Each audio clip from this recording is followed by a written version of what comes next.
நான் வந்து எல்லாருக்கும் சொல்லணும்னா நிறைய சொல்லலாம். பட் மெயினாக கொஞ்சம் அட்வான்டேஜஸ் தெரிஞ்சுக்கிட்டீங்கன்னு சொன்னால், ஸோ நீங்கள் ஒரு சிலர்லாம் வந்து ரத்தம் கொடுக்கறதுனால நமக்கு ரத்தம் குறைஞ்சிரும், இல்லை வேறு ஏதாவது பிரச்சனை வந்துடும், அந்த மாதிரி வந்து ஒரு சிலர் வந்து ஒரு தாட் இருக்குது ஒவ்வொருத்தருக்கும்.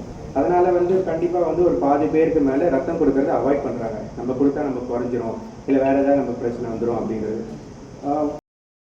வேர்ல்டு லெவலில் நம்ம இந்தியாவில் பார்த்தீங்கன்னா ஒரு நாளைக்கு வந்து ஹாஸ்பிட்டலில் ஏகப்பட்ட பேர் அட்மிஷன் ஆகுறாங்க. அந்த அட்மிஷன் ஆகிறதுல கிட்டத்தட்ட ஒரு 100 பேர் அட்மிஷன் ஆகுறாங்கன்னு சொன்னால் ஒரு 10 பேருக்கு கம்பல்சரி பிளட்டு தேவைப்படுது.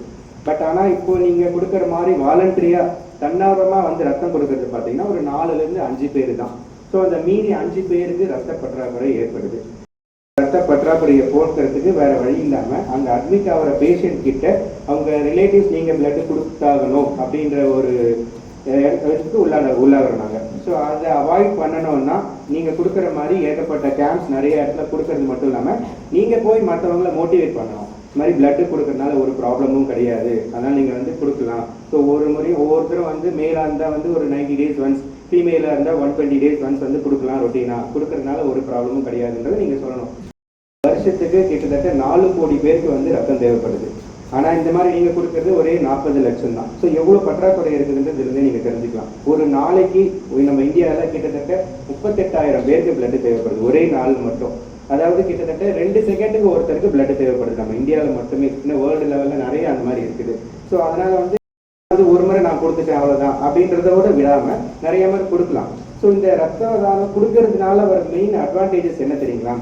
இந்த ரத்தம் வந்து கொடுக்கறதுக்கு நீங்கள் வந்து ஒரு ஹெல்த் சப்கான்ஷியஸ் உங்களுக்குள்ள வந்துடும். ஏன்னா ரத்தம் கொடுக்கணும்னா வந்து நீங்கள் ஹெல்த்தியாக இருந்தால் மட்டும்தான் கொடுக்க முடியும். ஸோ நீங்கள் வந்து இப்போ ஒரு 3 மாதத்துக்கு ஒரு முறை 4 மாதத்துக்கு ஒரு முறை ரத்தம் கொடுக்கணும் அப்படின்னா ஓகே நம்ம ஹெல்த்தியாக இருக்கணும், நம்ம டயட்லாம் மெயின்டைன் பண்ணணும், கரெக்டாக இருக்கணும், எந்த ஒரு ப்ராப்ளம் இல்லாமல் இருக்கணும் அப்படின்னு உங்களுக்குள்ள ஒரு ஹெல்த்தி சப்கான்ஷியஸ் வந்துடும் ரொட்டீனாக நீங்கள் பிளட்டு கொடுக்குறீங்கன்னா. அது மட்டும் இல்லாமல் நீங்கள் ரத்தம் கொடுக்கறதுனால உங்கள் உடம்புல வந்து புதுசாக ரத்தம் உற்பத்தி ஆகுமே தவிர ரத்தம் குறையறதுக்கான வாய்ப்பு ஒரே ஒரு 0% கூட கிடையாது. ஒரு தப்பான எண்ணத்தை தயவு செஞ்சு நீங்க வர்றது மட்டும் இல்லாம உங்க சுத்தி இருக்கிறவங்க, உங்க ஃப்ரெண்ட்ஸு, உங்களுடைய ரிலேட்டிவ்ஸ், உங்க அப்பா அம்மா, உங்களுடைய மற்ற எல்லாருக்கும் அதை மோட்டிவேட் பண்ணுங்க. ரத்தம் கொடுக்கறதுனால எந்த ப்ராப்ளமும் இல்லை. அது மட்டும் இல்லாம ரத்தம் கொடுக்கறதுனால இப்போ ரீசெண்டாக நிறைய ஸ்டடிஸ் பண்ணியிருக்காங்க. ரத்தம் கொடுக்கறதுனால வந்து என்னென்ன அட்வான்டேஜஸ் இருக்குன்றதெல்லாம் கூட பண்ணியிருக்காங்க. நீங்க எல்லாம் கேள்விப்பட்டிருப்பீங்க, நிறைய பேர் வந்து ஹார்ட் அட்டாக்ல வந்து ஈவன் யங்கர் ஏஜ்லேருந்து ஓல்டர் ஏஜ் வரைக்கும் நிறைய பேர் ஹார்ட் அட்டாக்ல இருந்து எல்லாம் கேள்விப்பட்டிருப்பீங்க. திடீர்னு நல்லாவே இருப்பாங்க, திடீர்னு பார்த்தா மயக்கம் போட்டு வந்திருப்பாங்க. என்ன ரீசன் ஃபார் டெத்துன்னு பார்த்தீங்கன்னா ஹார்ட் அட்டாக். ஸோ இப்போ ரீசெண்டாக பண்ண ஸ்டடியில் பார்த்தீங்கன்னா 88% of the heart attack will be reduced because of donating blood regularly. So நீங்கள் தொடர்ந்து ரத்த தானம் கொடுக்கறதுனால கண்டிப்பாக அவங்களுக்கு ஹார்ட் அட்டாக் வர ஒரு வாய்ப்பு வந்து கொஞ்சம் குறையுது. அது மட்டும் இல்லாமல் நிறைய ஓல்ட் ஏஜ்லாம் பார்த்தீங்கன்னா ஒரு 30-40 ஆக அப்போ அந்த காலத்தில் இருந்த உணவு முறை வேற, இப்போ இருக்கிற உணவு முறை வேற. ஸோ அந்த உணவு முறை மாறுறதுனால சீக்கிரமாக முன்னெல்லாம் வந்து ஒரு 50 வயசுக்கு மேலே தான் சுகர் வரும்னு சொல்லுவாங்க. அதுக்கப்புறம் 40 ஆச்சு. இப்போ பார்த்தீங்கன்னா நிறைய பேருக்கு 30 வயசுலேயே சுகர் வர ஆரம்பிச்சிச்சு.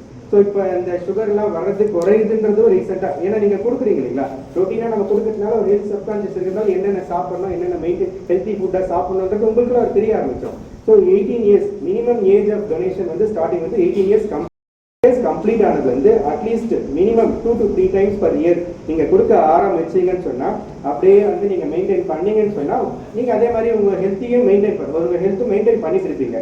ஸோ அதனால தான் சொல்றது இப்போ அந்த ஹார்ட் அட்டாக் வர்றது எதனால ஒன் ஆஃப் த ரீசன் வந்து டயபெட்டிஸ் மெலிட்டஸ் கூட one of the reason. So அது வந்து உங்களுக்கு குறையறதுக்கான வாய்ப்பு அதிகம் இருக்குன்னு ரீசெண்டாக ஸ்டடி இல்லை, நீங்களே யோசிச்சு பாருங்க.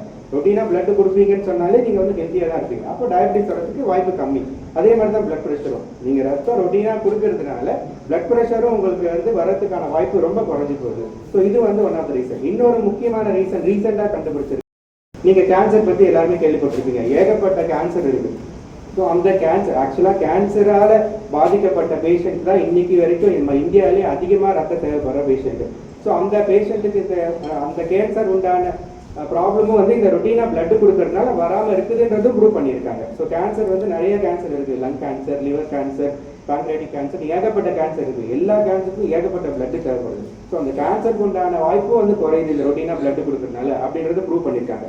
இன்னொன்று என்னன்னா, one of the major factor for each and every person in providing each and every disease also.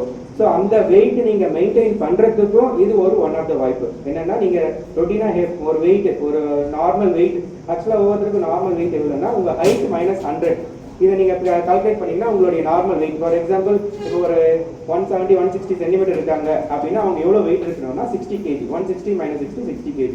So அதுக்கு மேலே இருக்காங்கன்னு சொன்னா அவங்க ஒபிசிட்டி அப்படின்றது அர்த்தம். ஸோ அது ஸ்டார்ட் ஆகுது. ஸோ இப்போ என்னன்னா நிறைய பேர் பார்த்தீங்கன்னா ஒரு சிலர்லாம் வந்து அப்படின்றத பண்றாங்க. அது பண்றது தப்பு இல்லை. ஸோ நீங்க ஒரு முறை ரத்தம் கொடுத்தீங்கன்னு சொன்னா நீங்க 5 to 10 நாளுக்கு ஒர்க் அவுட் பண்றதுக்கு சமம். இது ஒரு அப்ரூவ் பண்ணியிருக்காங்க. ஒரு 5 நாள் இல்லை 10 நாள் நீங்க ஒர்க் அவுட் பண்ணா அவங்க உடம்புல வந்து எவ்வளோ கலோரி வந்து குறையுதோ அது நீங்க ஒரு முறை கொடுக்கறதுலயே வந்து அந்த கலோரி குறையுது. ஸோ அதனால நீங்க யோசிக்கலாம் 5 நாள் 10 நாள் குறைக்கிறது ஒரே நாள்ல கொடுக்குறது நிறைய குறைஞ்சிது அப்ப ரொம்ப போயிடுதா அப்படின்லாம் கிடையவே கிடையாது. நீங்க கொடுக்கறது வந்து ஜஸ்ட் ரத்தம்ன்றது என்ன, ஒரு ஃப்ளூயிட் தான். இந்த ரத்தமே வந்து பாத்தீங்கன்னா 3 பார்ட், 3 to 4 பார்ட்டா பிரிக்கிறோம் நம்ம. என்னன்னா ரெட் பிளட் செல் சொல்லுவோம், அதாவது சிவப்பு அணுக்கள், ஒயிட் பிளட் செல் வெள்ளை அணுக்கள், பிளேட்லெட் ரத்த அணுக்கள். இந்த 3 தான் வந்து மெயினா பிரிப்பாங்க. ஸோ இந்த நீங்க எல்லாரும் நினைச்சிட்டு இருக்கீங்க நம்ம கொடுக்குற பிளட் ஒருத்தருக்கு தான் போய் சேருது, உங்களுக்கு கண்ணுக்கு தெரியாத ஒருத்தரை தான் காப்பாற்றுது நீங்க நினைச்சிட்டு இருக்கீங்க. கிடையாது. இப்போ ரீசெண்டா இந்த மாதிரி 3 பேரோட லைஃப் சேவ் பண்ணுது. ஸோ அதை வந்து அதையும் நீங்க யோசிச்சு அதையும் நீங்க மற்றவங்களுக்கு சொல்லி ப்ரொமோட் பண்றதுனால இன்னும் ஒரு நம்பர் ஆஃப் வாலண்டரி டோனர்ஸ் வந்து இன்க்ரீஸ் ஆகாங்க. ஸோ இதெல்லாம் வந்து ரொட்டீனா நீங்க எல்லாருக்கும் கொஞ்சம் சொல்லி புரிய வச்சீங்கன்னு சொன்னா நமக்கு கேம்ப் கிடைக்கிறது அதிகமா இருக்கும். இந்த கேம்ப் கிடைக்கிறது பிளஸ் டோனர்ஸ் கொடுக்கறதுனால என்ன ஒரு அட்வான்டேஜ்னா உங்க ரிலேட்டிவ்ஸ் யாரா நீங்க பேஷண்ட்ஸ் யாரா ஹாஸ்பிட்டல் அட்மிட் ஆகி அவங்களுக்கு பிளட் வேணும்ன்ற போது நீங்க ஒருவேளை கேள்விப்பட்டிருந்தீங்கன்னா அப்போ தெரியும் இந்த மாதிரி பிளட் வேணும்னு சொல்றாங்க அப்படின்ட்டு. ஸோ அதை வந்து மற்றவங்க மூலமா நீங்க கேட்கக்கூடாதுன்னா உங்க மூலியமா நீங்க வந்து ரெகுலரா வாலண்டரி டோனர் ப்ரொமோட் பண்ணீங்கன்னு சொன்னா இந்த ஒரு ஸ்கார்சிட்டியை நம்ம வந்து அவாய்ட் பண்ணலாம். So I wish you and thank you for all the voluntary blood donors and I thank you